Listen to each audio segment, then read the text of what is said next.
Hey guys, this is Geek Law here, and I'm going to be covering the ending and post-credit scenes of the Fantastic Four First Steps film. So yeah, let's get started. So before we get into the nitty-gritty bits of the video, I just wanted to give a brief overview on my thoughts on the film. And I have got to say that this film is so good. And is actually the best Fantastic Four film we have ever received. And I think if this is the standard that we can see in not just the Fantastic Four films, but also going into the reboot, which has just been officially confirmed by Kevin Feige, we're in for a real treat. And there are some very interesting elements that we see in this film that I do think is going to be interesting to see where they go with Fantastic Four characters. So my opinion of the film is that this film is well worth a watch. Each of the four characters that we live with in this world, the Fantastic Four characters are fully realised people. And what I really liked is that each of them had a screen presence. And each of them sort of go through a story arc that I think really adds some compelling aspects to the characters. For instance, Ben Grimm is very connected to the community spirit.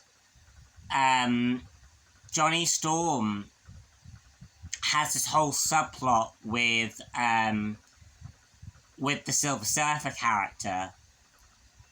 And Sue Storm isn't just a gimmick. She's not there to look hot or to look overtly impossibly smart.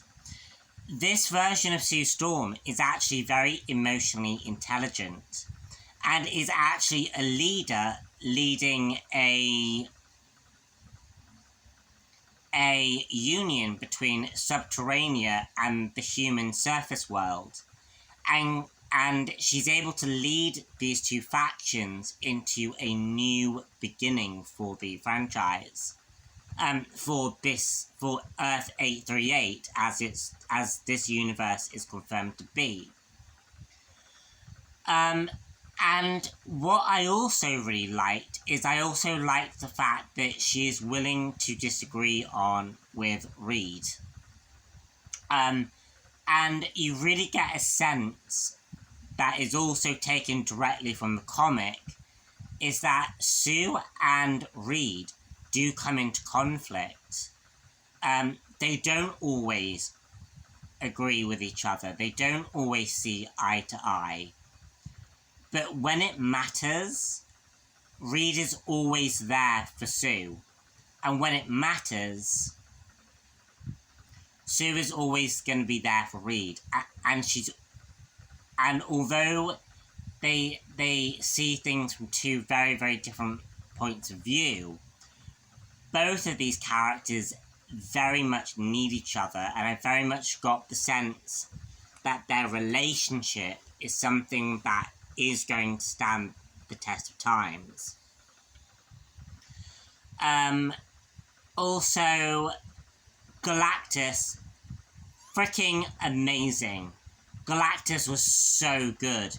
It was so nice for Galactus not to be a cloud, but to be a fully realised character that looks like an absolute titan. Galactus just towers over everything. And I absolutely loved the physical presence of this character. It was so good. It was so good to see Galactus on screen. The Silver Surfer left a lot of room to be desired. I'm hoping that they expand upon her character. But the Silver Surfer as a character just needed to be expanded upon more. I think she very much lacked a presence in the film. But going into the ending and the post-credit scenes, so Galactus in the film is basically targeting Franklin Richards, because Galactus basically sees him as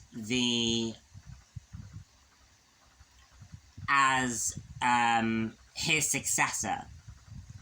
And this is actually true in the comics. Franklin Richards does become the next Galactus, following another Secret War event that happens in the comics. No, when the universe of Earth-6... When the comics universe of dies, Franklin basically inherited Galactus's helmet and became the next Galactus for the next universe. And it is confirmed that Galactus is indeed Galen from the comics. And that he did come from a universe that pre-existed the universe that we see in Earth 838. And basically he's targeting Franklin so he could basically pass on the hunger onto Franklin. And none of the characters know if Franklin even has powers. And it turns out that Franklin does indeed have powers, because during the fight between the Fantastic Four and Galactus, Galactus basically Sue Storm basically dies, and Franklin brings her back to life. And then Galactus is basically thrown into either a parallel Earth or into the far reaches of the Fantastic Four universe. And this basically leads us into the first post-credit scene, where we get a wonderful glimpse of Doctor Doom, and then we get a little short clip of the TV show of the Fantastic Four of this universe. So some really compelling stuff. I can't wait to dissect this film more. Anyway, guys, I am gonna go, and I'm gonna go make some more videos on the Fantastic Four, and I'll catch you all later. Bye, guys.